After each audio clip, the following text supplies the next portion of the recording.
Đây là bố mẹ em, chúng ta sẽ đi tìm họ. Em nhớ họ nhiều lắm, cảm ơn anh. Đi thôi, theo anh đường này. Em đừng lo, anh hứa sẽ tìm bố mẹ giúp em. Cảm ơn anh, em mong lắm. Để anh lo, em tin anh nhé. Hello, dear viewers. In today's story, we follow the emotional journey of CEO Kwon and Tieu Lac after the Tet holiday. While everyone was reunited with their families, Tieu Lac quietly carried a deep sadness in her heart because she has never known her biological parents. Understanding her pain, CEO Kwon made a heartfelt decision to use all of his connections and resources to help her find her roots, so she would never have to spend another Tet feeling alone. This is not only a journey to search for her biological parents, but also a story about love, understanding, and hope. Will they finally reunite with her long-lost family? And what awaits them on this meaningful path ahead?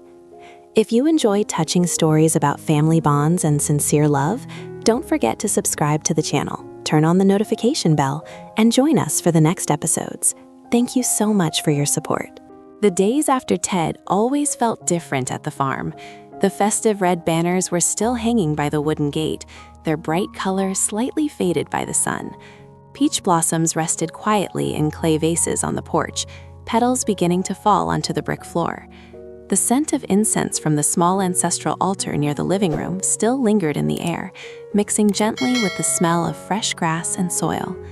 It was in this soft, lingering atmosphere of spring that CEO Kwon finally returned to the countryside after several busy days away. His car rolled slowly along the narrow dirt road leading to the farm, passing rice fields that shimmered under the early morning light. The workers waved when they saw him, their smiles warm and respectful. Tet had been a short break for everyone, but for him it had also been filled with obligations, meetings, family visits, and endless greetings expected from someone in his position. Yet throughout all those formal smiles and conversations, his thoughts had often drifted back to one person, Tieu Lac. When he stepped out of the car, he carried carefully wrapped gifts in his hands, simple things he had chosen with her in mind. He imagined her shy smile when she received them. But as soon as he walked through the gate and saw her standing near the vegetable garden, he sensed something was different. She greeted him politely, her voice soft as always, yet her eyes did not sparkle the way they usually did when she saw him return. Tieu Lac had always been strong in her quiet way. She worked diligently, cared for the animals, and never complained about the hardships of rural life. She found joy in small things, the first eggs laid in spring, the sound of ducklings splashing in the pond, the golden light of sunset stretching across the fields. But Tet was the one time of year when even her resilience seemed fragile. For most people, Tet meant reunion. It meant going home, bowing before parents, sharing warm meals, and listening to familiar laughter echoing through the house. For Tieu Lac, Tet meant watching others prepare to leave for their hometowns while she remained behind. She had grown up without knowing her biological parents. She did not know their faces, their voices, or even the circumstances that had separated them. There were no childhood memories of being lifted into a father's arms, no image of a mother brushing her hair before school. As a child, she had once asked about them, but the answers were always vague. Over time, she stopped asking. She told herself she was old enough to accept it, strong enough not to need what she had never known. Yet every Tet, when families gathered and stories of ancestors were shared, a quiet ache returned to her heart. It was not anger, it was not even resentment. It was simply longing, a gentle but persistent emptiness that no celebration could fully cover. Kwon noticed the way she paused when fireworks echoed in the distance the night before. He noticed how she lingered near the gate when neighbors returned home with their parents. He noticed the slight tremble in her smile whenever someone casually mentioned family reunion. She never cried in front of others. She never voiced her sadness, but the silence around her felt heavier than words. Standing there in the spring sunlight, watching her brush soil from her hands, Kwon understood that her sadness was deeper than a passing mood. It was the quiet sorrow of someone who had learned to live without answers. And in that moment, amid the fading decorations of Tet and the gentle rustling of leaves, he realized that this was not just another return to the farm. It was the beginning of something far more important, a moment when he could no longer ignore the pain hidden behind her gentle smile. When Kwon saw the quiet sadness lingering in Tieu Lac's eyes, something inside him shifted. He had always admired her strength, the way she carried herself with calm dignity, never demanding sympathy, never allowing hardship to harden her heart. But now he understood that strength did not mean the absence of pain. It simply meant she had learned to live with it, and that realization made him more determined than ever. That afternoon, as the sunlight softened and stretched across the yard, he asked her to sit with him on the wooden bench beneath the old mango tree. The farm was peaceful. The chickens scratched gently at the soil, and a light breeze carried the scent of newly turned earth. For a long moment, neither of them spoke. Then he reached for her hand, not impulsively, but with steady reassurance. "You don't have to pretend you're fine," he said quietly. "Not with me." Tieu Lac lowered her gaze. She tried to smile, but it trembled at the edges. She told him she had grown used to it, that being alone during Tet was normal for her. She said she did not even remember her parents' faces, so perhaps it was easier that way.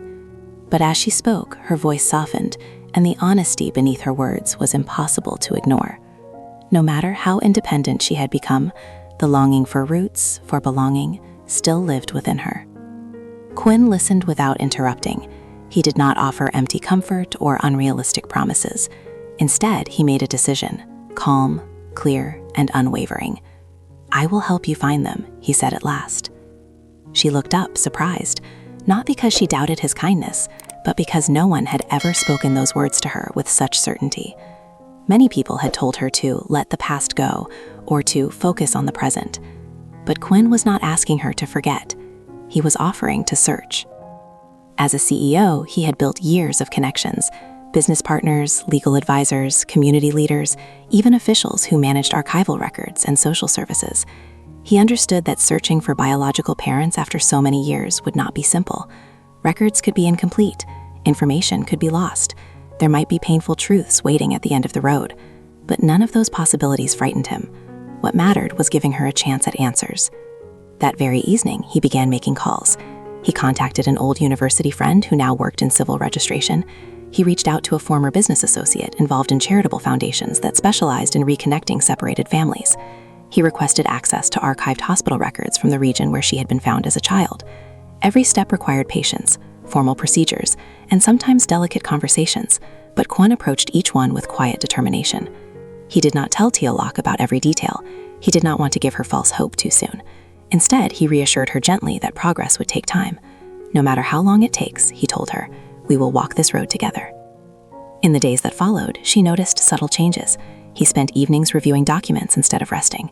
He scheduled meetings in the city, not for profit or expansion, but to gather information. He even spoke with elders in nearby villages who might remember stories from decades ago. Each small lead, no matter how uncertain, was treated with care. For Quinn, this was not an act of obligation. It was deeply personal. He had grown up with family support, with parents who celebrated his achievements and comforted him in failure. The thought that Tieu Lac had never known that kind of unconditional presence moved him profoundly. He wanted her to experience at least the possibility of reunion, to know that somewhere in the world there might be people who had once held her as a baby and perhaps still wondered about her fate. One night, as they stood side by side watching the moon rise over the fields, he spoke again, this time more softly. "You deserve to know where you come from," he said, "and no matter what we find, you will never face it alone." For the first time since Tet had ended, Tieu Lac felt something stronger than sadness. It was not certainty, and it was not yet joy. It was hope, fragile but real. And in Quinn's steady presence, that hope began to take root, like the first green shoot pushing bravely through spring soil. From the day Quinn made his promise, the farm seemed to carry a different kind of energy. It was still the same peaceful place, morning mist hovering above the fields, the soft lowing of cows before sunrise, the rhythmic sound of water splashing as Tieu Lac rinsed vegetables by the well. Yet beneath the ordinary routine, something new was growing, hope. For Tieu Lac, that hope did not arrive loudly. It did not erase years of uncertainty overnight. Instead, it came quietly, like the slow bloom of spring flowers after a long winter. At first, she was cautious. She had lived so long without answers that she had learned not to expect them. Part of her feared disappointment more than loneliness. What if the search led nowhere? What if her parents could not be found, or worse, did not wish to be found? But every time doubt crept into her thoughts, she would remember the steadiness in Quinn's voice. He never rushed the process. He never made dramatic declarations. He simply continued, call after call, meeting after meeting, document after document, moving forward with patience and resolve. His quiet consistency reassured her more than any grand gesture could. In the evenings, after finishing their work, they would sit together on the porch steps. The sky would fade from soft pink to deep indigo, and the first stars would appear above the wide countryside. Sometimes they spoke about practical matters, the latest update from a civil registry office, a possible lead from an old hospital archive. Other times they said nothing at all, letting the silence rest comfortably between them. One night, Tieu Lac finally allowed herself to speak about her hidden fears. What if they forgot me? She asked softly. Quen turned to her, his expression calm but firm. Parents don't forget, he replied. Life may separate people. Circumstances may force impossible choices, but the bond between parent and child doesn't disappear. His words did not guarantee a perfect reunion, but they eased the tightness in her chest. For the first time, she began to imagine not only finding her parents, but standing before them, seeing familiar features reflected in their faces, hearing a voice that somehow felt known even after years of silence. Meanwhile, small pieces of information began to surface. An old record suggested the area where she had been discovered as a child. A retired nurse vaguely remembered a case from many years ago. None of it was certain, but each fragment was like a thread waiting to be woven into a larger picture. Through it all, Quen never allowed her to feel alone. Even on days when progress stalled, he reminded her gently, this journey is not just about finding them, it's about proving that your story matters. Gradually, the farm itself became a symbol of renewal. The seedlings they planted began to sprout. The newborn Vouts stumbled on unsteady legs before learning to stand firm. Watching these small signs of life, Tieu Lac realized something important. Growth takes time, and roots run deeper than we can see. Her sadness during Tet had once felt overwhelming, like an empty room echoing with silence. Now that emptiness felt different. It was no longer a void. It was space being prepared for something new. Answers, reunion, or simply peace with the truth. One evening, as golden sunlight spilled across the fields, she stood beside Quen and felt a warmth she had not known before. Regardless of what the search would ultimately reveal, she understood one thing clearly. She was no longer the girl standing alone at the gate while others went home for the holidays.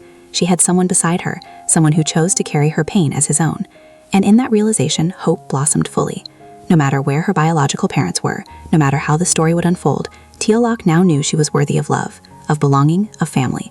The journey ahead might still hold uncertainty, but it was no longer shadowed by loneliness. Because sometimes, before we find where we come from, we first discover where we truly belong. Hello, xin chào tất cả các khán giả của kênh Lý Tiểu Lạc Review. Vậy là câu chuyện của chúng ta ngày hôm nay đã kết thúc tại đây. Trong câu chuyện của chúng ta ngày hôm nay đã kể về nội dung đó chính là việc vị CEO trẻ đã hứa với Lý Tiểu Lạc là sẽ tìm lại bố mẹ ruột của cô. Tiểu Lạc từ bé đã là trẻ mồ côi, được mẹ nuôi nhận nuôi. Cô không hề biết đến sự tồn tại của bố mẹ ruột của mình. Cô không biết rằng họ còn sống hay là đã chết. Vì thế cô luôn thắc mắc và luôn đau đáu trong lòng một nỗi niềm là sẽ tìm được bố mẹ của mình. Sau khi cô tâm sự với CEO trẻ thì vị CEO đã quyết tâm sẽ kiếm thông tin về bố mẹ của cô, giúp cô. Tiểu Lạc nghe CEO nói thế thì cô rất là mừng và hy vọng một ngày sớm đây cô sẽ tìm lại được bố mẹ của mình. Mọi tình tiết hấp dẫn về quá trình tìm được bố mẹ của Tiểu Lạc hay không sẽ còn được hé lộ ở các video tiếp theo. Các bạn đừng quên bấm vào nút đăng ký kênh sẽ nhận được thông báo mới nhất về các câu chuyện sẽ được mình phát sóng hàng ngày trên kênh Lý Tiểu Lạc Review nha. Và các bạn nếu thấy video hay hấp dẫn mới lạ, hãy cho mình xin nút like, share và để lại bình luận góp ý ở dưới video nhé. Mọi ý kiến đóng góp của các bạn sẽ giúp mình cải thiện nội dung trên kênh hay hơn nữa để phục vụ khán giả. Và các bạn cũng đừng quên hãy bấm vào giỏ hàng được đính kèm ở trên video để mua các sản phẩm ủng hộ Tiểu Lạc và CEO nha. Bye bye.